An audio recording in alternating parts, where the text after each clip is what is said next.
বাংলায় একটা প্রবাদ আছে, ইটের বদলে পাটকেল। এবার সেই প্রবাদ বাক্যর মতোই কাজ করে দেখালো কাবুল। কিছুদিন আগে আফগানিস্তানের রাজধানী কাবুল এবং পক্তিকা প্রদেশে বিমান হামলা চালিয়েছিল পাক সেনা।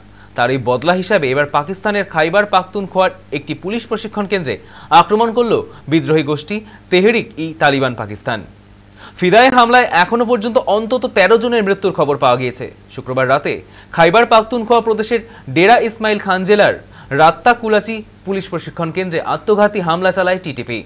হামলাকারীদের সাথে বেঁধে যায় খণ্ডযুদ্ধ। দীর্ঘ দুপক্ষের গুলিতে গুলির লড়াই অবশেষে 6 জঙ্গি এবং 7 জন নিরাপত্তারক্ষীর মৃত্যু হয়। সংবাদ মাধ্যমের একাংশের দাবি, টিটিপি নেতা নূর ওয়ালি মাসুদকে লক্ষ্য করে হামলা চালায় পাকিস্তান। শেষমেশ তালিবানদের কাছে কার্যত ধরাশায়ী হয় পাকিস্তান।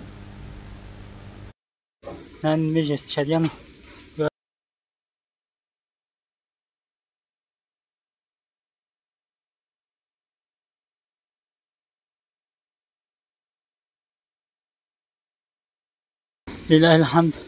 هذا عزيبني. نان مجلس